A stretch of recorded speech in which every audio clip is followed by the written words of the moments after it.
आज मैं सुनाने जा रही हूँ सभी को जय श्री कृष्णा।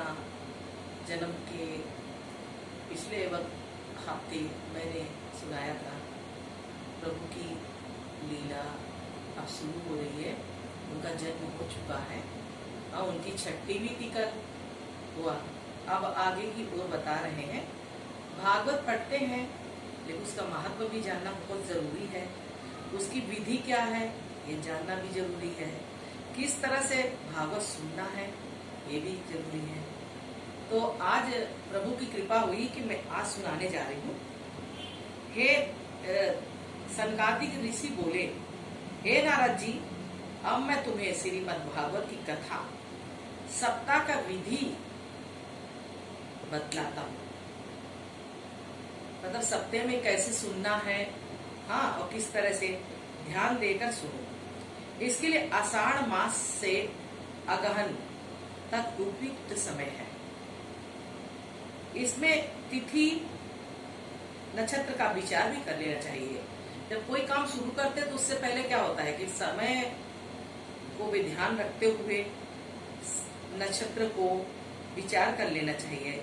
ये विचार कर लेने के बाद धर्मानों, सत्कर्मियों, अन्य योग व्यक्तियों को कथा श्रवण करने के लिए निमंत्रण भेजना चाहिए। अगर आप कथा सुनने जा रहे हैं तो अपने जितने भी रिश्तेदार हैं, नातेदार हैं, सबको आप निमंत्रण भेजें और कहें कि मैं कथा सुनने जा रहा हूँ इस टाइम पे, तो आप लोग का आना अनिवार्य है।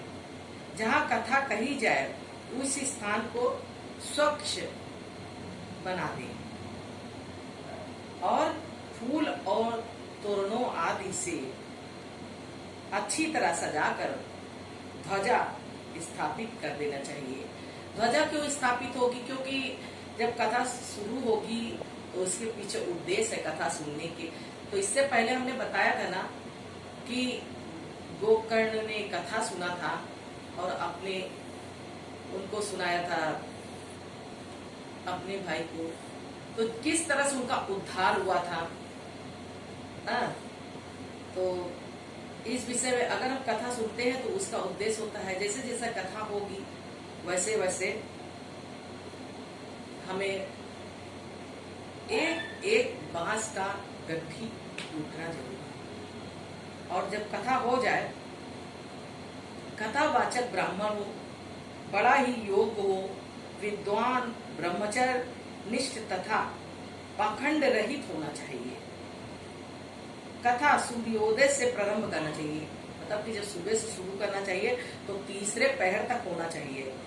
और साथ में 5 ब्राह्मणों को बैठाल कर ओम नमो भगवते वासुदेव का सप्ताह भर जप कराना चाहिए। कथा के बीच में मलमूत्र आदि बाधक न हो, इसलिए सप्ताह भर उपवास रखा जाए। और ना रख सके तो फलाहार कर सकते हैं। उस पर गरिष्ठ भोजन वगैरह नहीं कर सकते हैं। लहसुन, प्याज, मांस इत्यादि का प्रयोग नहीं कर सकते। इस प्रकार विधि पूर्वक कथा हो जाने के बाद कथा हो जाने के बाद प्रसाद कीर्तन करें। यदि श्रोतागण विरक्त हो तो गीता का पाठ द्वारा, से ग्रस्त हो तो श्रीमद् भागवत के 10वें स्कंद के प्रत्येक श्लोक द्वारा शहद, तिल, खीर आदि अन्नों से हवन करें। यज्ञ में कुछ न कुछ दोष रह ही जाता है, इसलिए उसकी शांति के लिए आज भी विष्णु सहस्त्रनाम का पाठ होना चाहिए। तो जब कथा सुनना चाहिए, जब कथा कायदे से होगी तो इस तरह से जैसे धुंधकारी को मुक्ति मिला, उसी तरह हमारे आने वाले जीवन में जो भी श्रोतागण हैं जो सुनेंगे श्रीमद् भागवत, तो उनका भी उद्धार होगा। उनके जो पितृ होंगे जिनके लिए किया जाएगा उनका भी उद्धार होगा।